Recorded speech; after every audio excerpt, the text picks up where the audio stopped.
$70,000 a year. Stop. Before you skip ahead, I need you to actually feel that number for a second. That is above the national median income.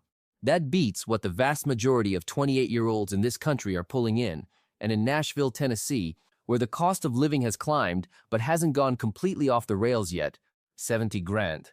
As a solo operator, running your own business is not just okay, it is genuinely, legitimately impressive.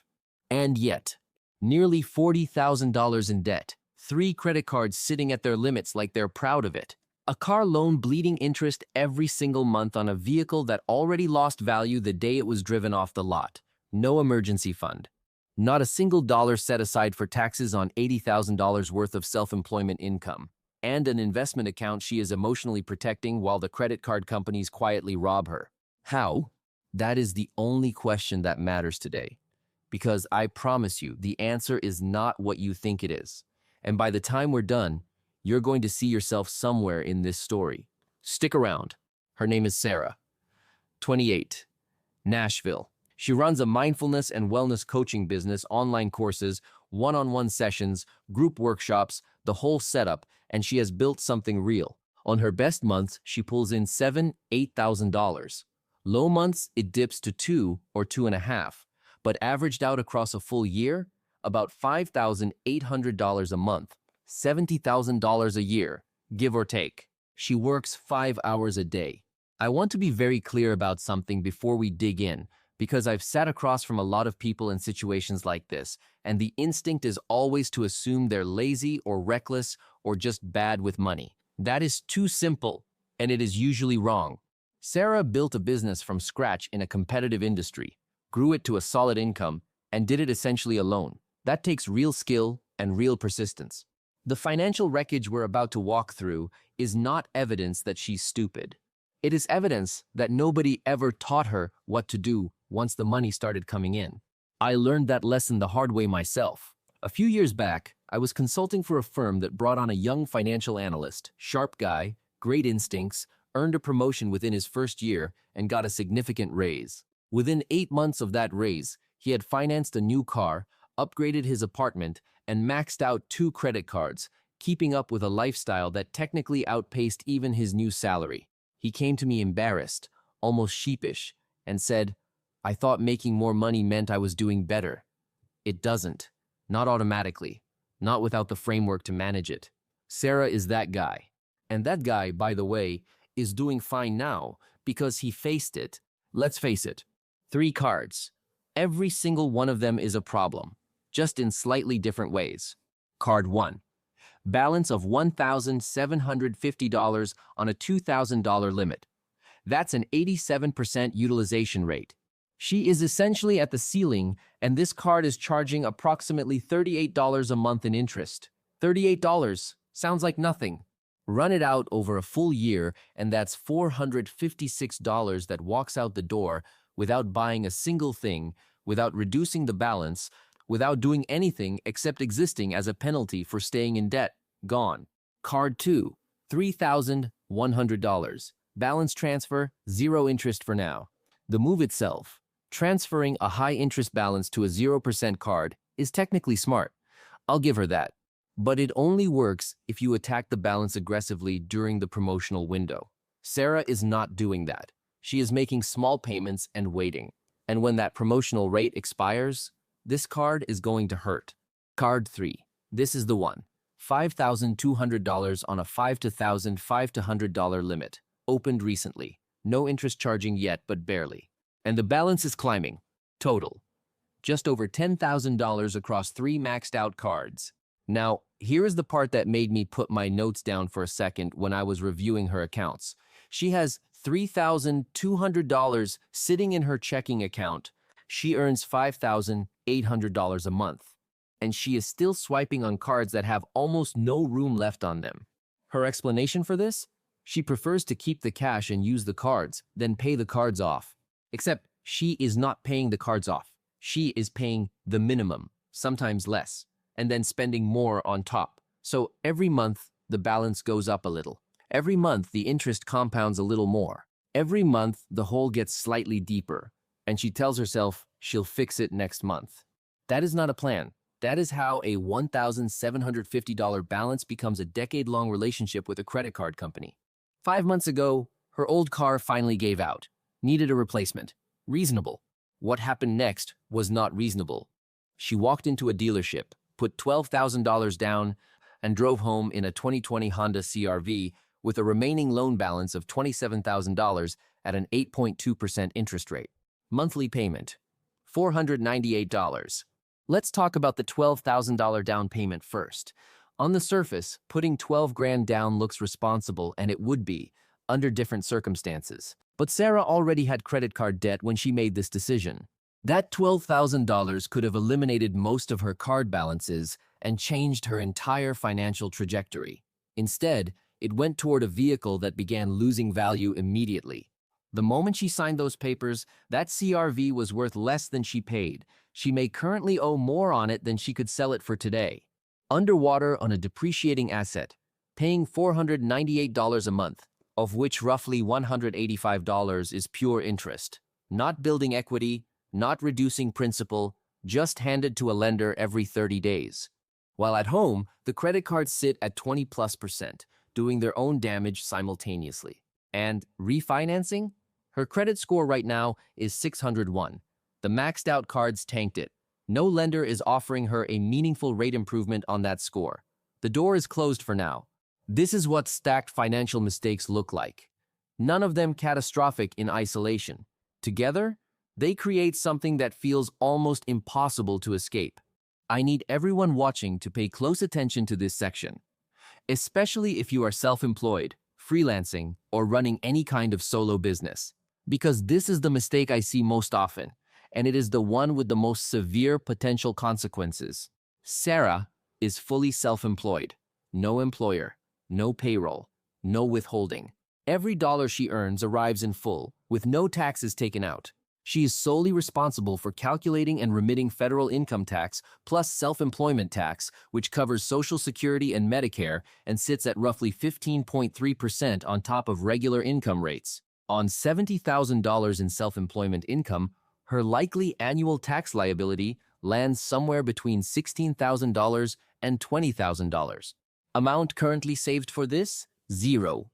She uses a mix of payment, platforms, apps, direct transfer, invoicing software, and the paper trail is inconsistent. I am not here to speculate about intent, but the practical reality is that income flowing through informal channels often goes unreported, either knowingly or because nobody ever explained the obligation clearly. Either way, the IRS is indifferent to the reason.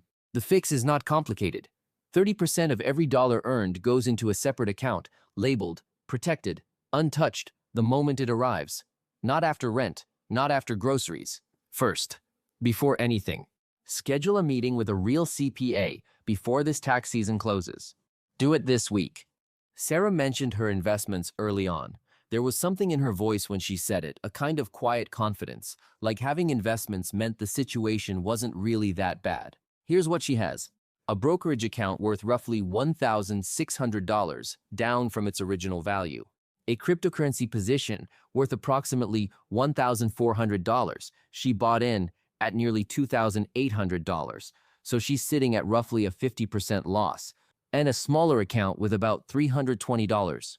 Total, around $3,300. She does not want to sell the crypto. Why? Because it might go back up. She is, in the most literal financial sense of the word, a bag holder holding a losing position, refusing to exit, convinced that patience will eventually be rewarded while a guaranteed, compounding, 25% annual loss bleeds her out from the other side of the ledger. I understand the emotional logic. You bought at $2,800. Selling at $1,400 means accepting the loss as real. Holding means it's still theoretical. But here is the truth. The loss already happened. The only question now is whether you use what's left intelligently or let the credit card companies take it from you indirectly. The math is not close. The credit cards will charge 25% guaranteed. The crypto might go up. It might go down another 50%. Nobody knows. Sell everything. All $3,300 goes to the credit cards. Card 1 disappears. Card 2 drops by $1,550. That happens today, without earning a single extra dollar. Here is the path. It is not comfortable, it is not fun, but it is finite, and that matters. Today, liquidate all 3 investment accounts. Apply the full $3,300 to the debt. Card 1, gone. Card 2, reduced to roughly $1,550. From this point forward, 30% of every dollar taxes. Separate account, never touched for anything else. The monthly budget, rent at $1,850. Utilities, around $180. Phone, health insurance, renter's insurance, approximately $200. Car payment at $498. Gas, $120.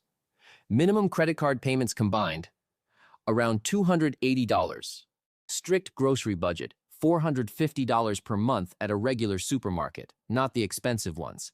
Total required spending, roughly $3,580. After taxes are set aside, net monthly take-home on average is approximately $4,060.